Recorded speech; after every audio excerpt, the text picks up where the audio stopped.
Si nos acordamos, nos quedamos por las ventajas de utilizar el paradigma de orientación a objeto para la resolución de nuestros problemas informáticos, ¿no? Para crear nuestras soluciones.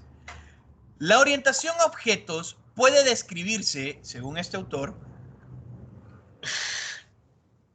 como el conjunto de disciplinas, es una ingeniería, que desarrollan y modelizan software que facilitan la construcción de sistemas complejos a partir de componentes.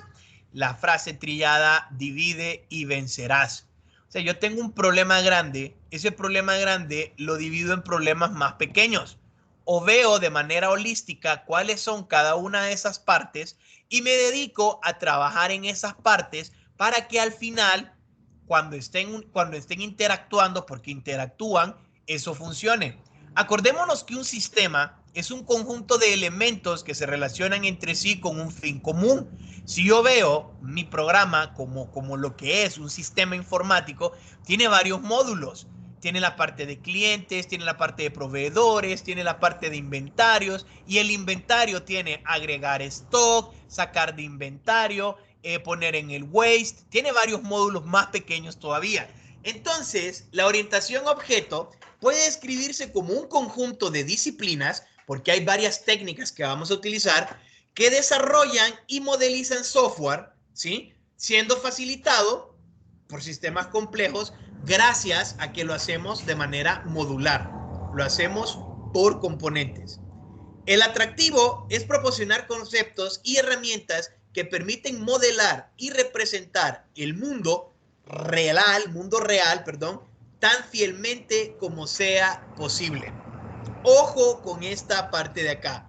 En la programación estructurada, nosotros considerábamos los algoritmos, la serie de pasos que se tenían que seguir para resolver un problema.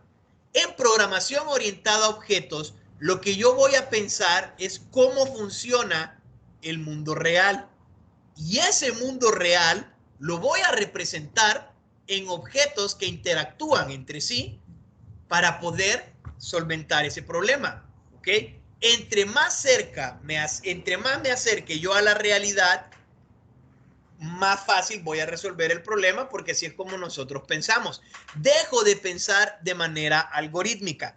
Si a usted se le hace un poquito raro, pues le cuento que en realidad sí, así es. La abstracción es la clave para lidiar con la complejidad. La abstracción es la clave para diseñar un buen software. La abstracción permitió lenguajes de alto nivel y luego el uso de procedimientos y funciones. La abstracción permitió crear de datos complejos, estructuras, la generalización de componentes. La abstracción permitió la programación modular, donde dividimos datos y procedimientos en una parte privada accesible solo desde el módulo y pública accesible fuera del módulo. Abstraer es una práctica que ustedes deben de ejercitar y deben de estar colocando y poniendo a prueba en sus tareas, ¿sí? Tiene que ser algo transversal.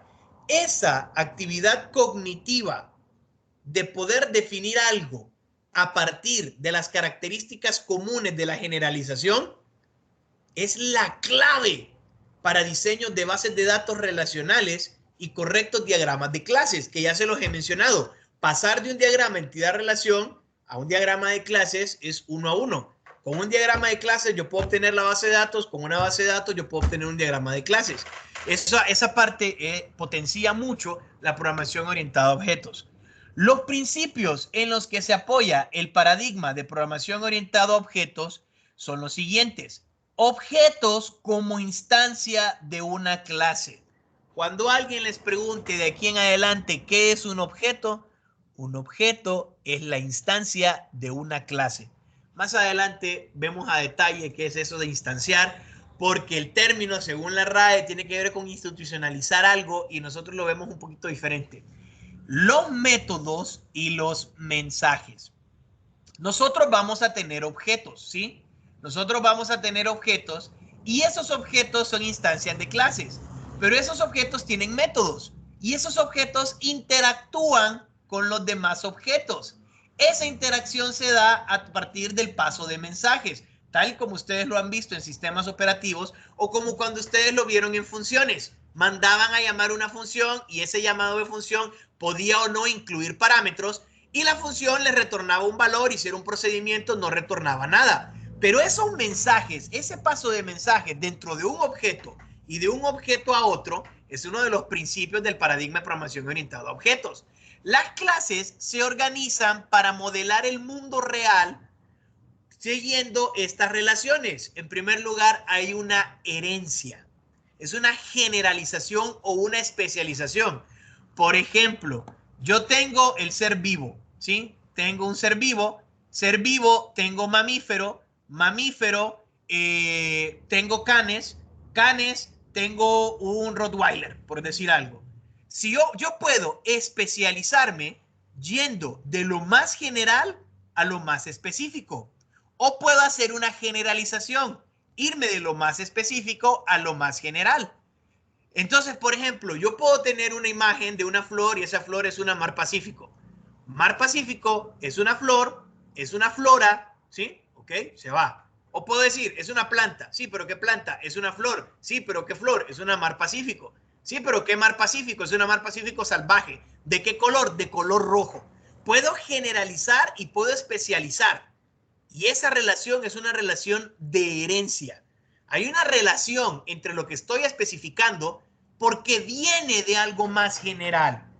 Los abuelos, ¿sí? Tienen hijos que se convierten en padres. Esos padres tienen a su vez hijos y esos hijos de los padres se convierten en nietos. Ahí hay una herencia. Hay además una agregación. Un objeto puede tener otros objetos adentro. Yo puedo tener, por ejemplo, mi carro y mi carro tiene llantas y mi carro tiene motor y tiene timón y tiene palanca de cambios y tiene asientos y tiene ventanas y cada uno de esos elementos en sí mismo es un objeto. Puedo tener una asociación. Un objeto se puede asociar con otro objeto para poder lograr algo. Y obviamente hay una relación de uso. Alguna salida de un procedimiento de un objeto la va a utilizar otro objeto. Un objeto usa otro objeto. Un objeto se asocia con otro objeto. Un objeto contiene otros objetos y un objeto es parte de una generalización. Esas son las organizaciones, ¿sí?, del mundo real que nosotros vamos a tener que estar cuidando. ¿Qué características definen un objeto? Mucha gente toma como características de un solo del paradigma esta parte de acá. Hay autores que dicen, no, el paradigma es una cosa un poquito más general y el objeto en sí tiene estas características. En primer lugar, encapsulamiento. Encapsulamiento vamos a ver que es la propiedad de mantener mis datos privados. Lo que pasa dentro del objeto, solo el objeto lo conoce. Modularidad tiene que ver con la segmentación. Puedo crear paquetes, puedo crear librerías, puedo dividir mis diferentes métodos en grupos. Abstracción, obviamente todo lo que hemos visto de cómo funciona el mundo. El polimorfismo, la capacidad que tiene un objeto de actuar de manera diferente con el mismo mensaje dependiendo del contexto y dependiendo del objeto. Este sí nos vamos a tardar bastante. Estamos muy lejos de ver el polimorfismo, pero vamos a llegar ahí. La programación orientada a objetos permite una representación más directa del modelo del mundo real, pero en código. El resultado es que la radicalmente transformación normalmente llevada a cabo de los requisitos del sistema a la especificación del sistema se reduce considerablemente. Y es que vamos a esto. Yo les voy a decir a ustedes un ejemplo clásico de lo que les he estado colocando. Estamos en una clínica de nutrición, entonces lo que nosotros vamos a hacer es llevar el control de los pacientes. El paciente va a tener un expediente y el paciente tiene los datos del paciente y vamos a darle un seguimiento de su índice de masa corporal. Cada vez que venga lo vamos a tallar, lo vamos a pesar, vamos a calcular el índice de masa corporal, vamos a ver cuánto de su peso es grasa, cómo va el porcentaje de estructura ósea, etcétera, etcétera, etcétera. Entonces, de la manera tradicional del paradigma de programación estructurada, uno comenzaría, ok, los términos de usuario. ¿Qué es lo que me están pidiendo? Es un sistema para una clínica, voy a tener pacientes, entonces voy a necesitar una variable para los pacientes, voy a necesitar una estructura para los pacientes, y esa estructura, ¿qué es lo que va a tener adentro? Va a tener el nombre, la fecha de nacimiento, va a tener aquí, va a tener allá, pero es que también tengo una consulta, y la consulta se paga, y tiene un expediente, y quién es el médico que lo atendió, cuántos hay en la clínica, tiene control de citas, no tiene control de citas. Hacer eso de manera estructurada consume muchísimo tiempo y hay que pensarlo mucho. Y luego, ok, el sistema va a presentar un menú y el menú va a tener las opciones. ¿Qué es lo que va a hacer? Programar una cita o agregar información de un paciente. Y eso es menú tras menú que me lo va presentando de manera secuencial. Y ustedes empiezan a pensar en los casos de uso y empiezan a pensar en los procesos, perdón, en los casos de uso, no en los procedimientos, y empiezan a ver qué es lo que está haciendo. Visto desde el paradigma de programación estructurada, es un dolor de cabeza. Ahora, si yo lo veo como objetos, yo digo, ok, yo voy a tener un paciente. La abreviatura en medicina de paciente es PX. Ese paciente tiene un historial y ese paciente tiene citas. Ese paciente es atendido por un nutricionista. Entonces aquí tengo la cita y aquí tengo el historial, ¿ok? Estos son objetos, el objeto paciente, el objeto cita, el objeto historial, el objeto, el especialista, el nutricionista. Un nutricionista puede atender a varios pacientes. Un paciente puede tener varias citas. Un paciente puede tener un solo historial. Luego también esa cita está pegada con una factura. Y la clínica como tal tiene mi nutricionista, pero la clínica también tiene la parte de contabilidad y esas facturas van a contabilidad. Yo estoy viendo el mundo como de verdad funciona. No estoy pensando cómo voy a programar. No he llegado ahí. Estoy pensando cómo funciona, qué es lo que voy a necesitar. Divido el problema grande en componentes pequeños. Obviamente, el paciente va a tener su nombre, su fecha de nacimiento, cuándo comenzó como paciente, por si voy a dar un beneficio de antigüedad, y voy a programar al paciente. El paciente es un objeto y se programa solo. El paciente tiene relación con citas, pero las citas las puedo programar aparte. Una cosa es el paciente, otra cosa son las citas. Si el día de mañana hay un cambio en el paciente, yo no tengo que tocar nada de esto. Solo toco este módulo de aquí. Y ese es el poder del paradigma de programación orientada a objetos. Eso es lo que a nosotros nos gusta de la orientación a objetos. Y eso lo vamos a llegar a aterrizar luego de estar viendo todo el contenido que estamos desarrollando. Pero vayámoslo pensando. La manera en que nosotros vemos el mundo es la manera en que deberíamos de programar. No como una secuencia de pasos cerrada. Porque mientras una cosa está pasando, otra puede suceder. Que esa es otra de las ventajas que tiene el paradigma de programación orientada a objetos. Puedo hacer dos cosas a la vez y eso no lo puedo hacer con programación estructurada. Si no, vean ustedes el ejemplo más claro en los juegos. Usted se está moviendo mientras dispara, pero usted dispara y el enemigo también se está moviendo.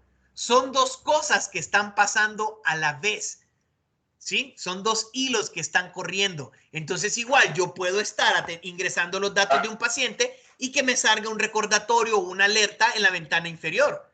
Son cosas que pueden pasar. Y eso lo permitimos porque el mundo así funciona. El mundo no es tan rígido como la programación estructurada. Ahora, cómo yo programo cada uno de estos lleva adentro algoritmos, lleva procedimientos, lleva pura programación estructurada. Ahí es donde yo les decía a ustedes que está bien que hayan aprendido y que es lo natural y que es lo normal empezar con programación estructurada para que se les facilite el salto a objetos. Hay gente que empieza objetos directamente y le va muy bien, pero de momento así está dispuesto el sílabo. Principios básicos de la programación orientada a objetos. Conceptos clave: abstracción, encapsulación, persistencia, herencia, polimorfismo, genericidad. Entidades básicas: objeto, mensajes, métodos, clases, instancias, herencia, jerarquía. Obtenidas todos de los libros de consulta que les mencioné. Esos, los autores, estos los colocan Dependiendo del autor que usted lea, le puede quitar o le puede poner conceptos y entidades básicas. Al final, esto se resume en clases y objetos, en herencia, polimorfismo, encapsulamiento. Ahí se va. Asociaciones y agregaciones. Esto es lo mismo que vamos a estar viendo. Una de las desventajas, desde ya les digo que una de las desventajas es que para cosas muy sencillas, pero muy simples, es más código. O sea, entre más complejo es el programa, es menos código. Pero, por ejemplo, si yo le estoy diciendo a ustedes, vamos a hacer un programa que me lea una serie de números desde el teclado hasta que se lea la cifra -1000. Y una vez leída -1000, haga varias cosas con los números que ya han sido leídos. Hacer eso en programación estructurada es súper rápido. Hacerlo en programación orientada a objetos, tengo que crear la clase vector, tengo que inicializar el objeto de entrada de teclado, tengo que comenzar a hacer esto, hacer lo otro. Para cosas muy pequeñas, muy pequeñas, la programación estructurada es más rápida. Para cosas muy pequeñas, la programación orientada a objetos es un tanto complicada porque primero hay que hacer ese análisis. Hay que hacer ese análisis, hay que utilizar una bazooka para matar un mosquito.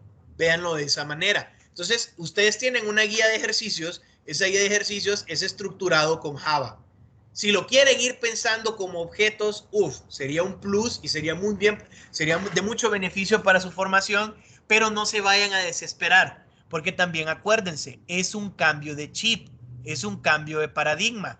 Venimos pensando las cosas en metodología y en lenguajes 1 de manera estructurada, y acá lo vamos a ver de manera orientada a objetos. Es un cambio en la manera de pensar. Y esas cosas no son fáciles. No son fáciles. Hay seres humanos que tienen una gran adaptabilidad a los cambios. Hay otros seres humanos que no. Hay personas que se han engolosinado tanto de lo que han logrado, aman lo que hacen y se aferran al paradigma y ya le cambian el paradigma y dice, no, mejor lo hago estructurado. Se ve bastante en programación web, porque cuando ustedes ya tienen programación web, se dan cuenta que las cosas las pueden resolver estructurada u orientada a objetos. Entonces, mucha gente hace la programación web de manera estructurada y otra gente hace la programación web orientada a objetos. Cada cual tiene sus ventajas, que ya las hemos visto, y obviamente sus desventajas que nos interesan más. La abstracción, visto desde esta parte de acá, ¿sí? Visto desde esta parte de aquí como característica, nos permite enfrentarnos a la complejidad inherente al software. Es la propiedad que permite representar las características esenciales de un objeto sin preocuparse de las no esenciales. Así de sencillo. Me voy a preocupar de las características esenciales. Lo no esencial no me interesa. No lo voy a ocupar para el análisis. Se centra en la vista externa de un objeto, de modo que sirva para separar el comportamiento esencial de ese objeto de su implementación. Vaya, un ejemplo, por si alguien quiere un ejemplo. Digamos que nosotros somos objetos personas. Nosotros tenemos características: color de cabello, color de piel, color de ojos, raza, timbre de voz, tenemos nombre, tenemos apellido, tenemos enfermedades crónicas, tenemos características. Pero nosotros también tenemos comportamiento. Podemos hablar, podemos respirar, podemos ver, podemos oír, podemos olfatear, podemos caminar, podemos correr, podemos agarrar, podemos acostarnos, sentarnos, levantarnos. Nosotros tenemos un comportamiento. Entonces, esta es la parte de la abstracción. ¿Qué características de las que tiene el objeto son esenciales para mi software? Tengo un paciente. ¿Qué características del paciente son esenciales? Pues su nombre, su fecha de nacimiento y sus métricas, ¿no? Sus valores. ¿Qué características no son esenciales? Su signo zodiacal, qué opina, qué partido político sigue, qué opina de la monogamia, de la poligamia, del catolicismo. O sea, eso no nos interesa. Entonces, nos vamos a preocupar de las características esenciales. Y luego nos vamos a centrar en la vista externa. De modo que vamos a separar el comportamiento de la implementación. Yo voy a necesitar el nombre. Voy a necesitar los datos de él. Entonces yo voy a necesitar obtenerlos. Si todos nosotros nos vemos de frente, nadie sabe el nombre de otro, a menos que se lo pregunte o tenga un gafete. Si yo quiero saber cómo se llama esta persona, le digo, hey, ¿cómo te llamas? Y la persona decide si me da la información.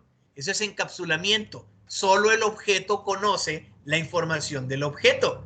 Para que me lo pueda brindar, tiene que haber un comportamiento, me tiene que decir su nombre. Entonces, yo respiro. ¿Cómo yo respiro? No importa. El sistema respiratorio se encarga de eso. Si a mí me toca programar el sistema respiratorio, ya empiezo a ver los elementos y me voy para allá. Pero respirar es algo que hacemos y no controlamos generalmente. Decir el nombre es un comportamiento que nosotros sí lo vamos a programar. La implementación, eso sí nos interesa. Definir una abstracción significa describir una entidad del mundo real. No importa lo complejo que sea. Y a continuación la vamos a usar en un programa. Por ejemplo, candidato político. Estamos haciendo un sistema de votaciones. Votante, escrutinio de mesas, tal y tal cosa, asesores, QA, tenemos varios roles, son personas al final. Vamos a describir la entidad del mundo real, candidato político, y luego lo voy a usar en el programa. ¿Por quién va a votar? Y ahí está el candidato político. ¿Qué ocupó el candidato político? Su nombre, su ideología, sus promesas, su gabinete, sus antecedentes penales, judiciales, y ahí se va. En la casa del paciente, ok, el paciente factura, ¿no? Una entidad en el mundo real, una factura, eso es algo real. Bueno, ¿cómo lo voy a definir? Y luego que ya lo tengo definido, lo implemento, lo uso, lo voy a programar.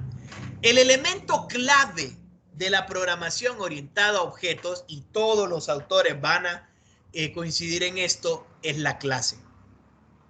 La clase es una descripción abstracta de un grupo de objetos, cada uno diferente del otro en su estado u operaciones. Por ejemplo, yo puedo tener la clase lápiz, pero hay lápices tinta, lápices grafito, lápiz de tinta estilográfica o un lápiz digital. ¿Todos son lápices? Sí, es una abstracción. Cada uno de ellos es un objeto diferente. Y yo puedo decir que el lápiz tinta es una clase y tengo tinta negra, tinta roja, tinta azul, tinta verde, y lo que me cambia es el estado o la operación que realiza. En este caso de la clase lápiz tinta, de la clase lápiz, yo puedo definir un objeto tinta. Es diferente del de grafito, es diferente del lápiz estilográfico, es diferente del lápiz digital. ¿Qué tanto voy a generalizar y qué tanto voy a especificar? Depende de la experiencia del programador, de la programadora. ¿Qué tanto se van a complicar la vida? Depende únicamente de ustedes. ¿Qué tan complejo va a ser mi clase? ¿Qué tan complejo va a ser el objeto? ¿Cómo yo lo voy a hacer? ¿Qué tanto voy a generalizar y qué tanto voy a especificar? Eso ya depende de cada uno de ustedes. Y como la abstracción me permite llegar a niveles súper generales, pero muy generales arriba, sí dependerá de la experiencia. Hay programadores que tienen experiencia que cuando comienzan a hacer un sistema están pensando en qué otros sistemas podría utilizar las mismas clases. Entonces trata de dejarla lo más general, porque acuérdense que la reutilización de código es una de las ventajas de la programación orientada a objetos. Yo creé la clase paciente para el sistema de la clínica. Luego me contratan en una veterinaria. Voy a necesitar paciente, que en este caso va a ser la mascota. Yo podría reciclar el paciente, tendría que transformarlo. Pero ¿qué pasa si luego voy a una clínica dental? Estaba la clínica de nutrición y la clínica dental, y yo ya tengo mi clase paciente de la que defino mis objetos pacientes. Esa clase paciente la puedo usar en el otro sistema y no la tengo que volver a programar. ¿Habrá que hacerle algunos cambios? Sí, pero no la tengo que programar. No tengo que rehacerla de cero. Eso es lo que estamos buscando. Encapsulamiento. Propiedad que asegura que el contenido de la información de un objeto está oculto al mundo exterior. Si yo quiero saber cómo se siente alguien, le tengo que preguntar. No ando suponiendo. Seamos más como los programas que nosotros hacemos. Yo quiero conocer el estado de algo, se lo consulto, porque ese algo es el único que lo conoce.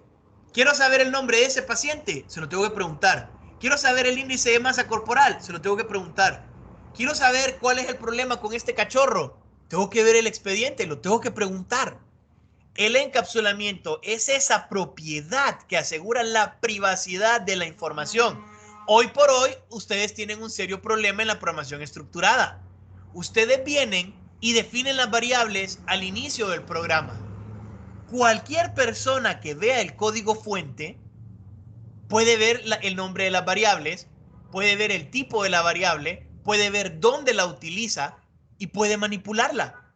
En programación orientada a objetos, no es tan sencillo. El objeto está de otro lado y usted tendría que acceder al paquete, a la librería, ir a ver el objeto y luego, aunque usted sepa cómo se llaman los campos del objeto, están protegidos. Y eso lo vamos a ir viendo más adelante y si lo vamos a ir viendo con código, no se preocupen. El objeto A no conoce lo que hace el objeto B y el objeto B no conoce lo que hace el objeto A, aunque sean de la misma clase. Yo tengo la clase transporte público. De mi clase de transporte público voy a derivar la clase taxi. Y tengo la clase rapidito, y tengo la clase bus de ruta, y tengo la clase carro privado que funciona como transporte público. De mi clase taxi voy a instanciar dos objetos. El taxi 1315 y luego voy a instanciar el objeto taxi 2677. Son objetos taxi. Sí, ambos son taxi. En primer lugar, este tiene un número diferente del otro. En segundo lugar, este tiene un conductor. ¿Cómo se llama el conductor? No lo sé. Que este conductor sepa cómo se llama este conductor, quizás porque están en el mismo punto y se lo preguntó y miró el taxi. Pero que un taxista vea un taxi y un número que no conoce, no le va a decir, este es el nombre. Cada objeto tiene esa privacidad, ese encapsulamiento, ese hermetismo. En esencia, es el proceso de ocultar todos los secretos de un objeto que no contribuyen a sus características esenciales. Vamos entonces que voy para un hospital y aquí está el médico y el médico anda un gafete y en el gafete puedo leer el nombre, aunque no se lo pregunte. Está por ley, por normativa, que el nombre tiene que ser algo público. No es privado. Privada la edad, privada el estado civil, privado el peso, privado el estado de ánimo. Público el nombre. Público la especialidad. No debería de preguntársela, debería de estar visible. El encapsulamiento me permite datos privados y me permite datos públicos, pero esos pertenecen al objeto. Permite la división de un programa en módulos. Estos módulos se implementan mediante clases, de forma que la clase representa la encapsulación de una abstracción. Si vamos al sistema, este sistema de acá, cada una de las clases es una encapsulación de información. La clase cita, ¿sí? Es diferente de la clase historial. Son abstracciones y son clases en sí. Y cada una de ellas adentro tiene más abstracción. Por eso es que para triunfar en programación orientada a objetos, tienen que leer mucho, tienen que practicar mucho, tienen que tener esa visión de ver las cosas de manera holística, de ver los elementos y dejar de estarse preocupando en cómo lo van a programar. De los principales errores de los estudiantes, ¿cómo lo programo? Tiene que hacer esto si voy a utilizar un ciclo. No piense en el programa, piense en la lógica. En la práctica, todo esto nos dice que cada clase debe tener dos partes. Una interfaz, la vista externa, el gafete, lo que la gente puede ver, lo que es público, y una implementación, representación de la abstracción que la hace ser esa clase y mecanismos que realizan el comportamiento deseado, los atributos y las funciones privadas. La interfaz son los atributos y las funciones públicas. pero van a haber atributos y funciones privadas. De entrada, una buena práctica de programación es que todos los atributos sean privados, que lo único que sea público sean ciertas funciones.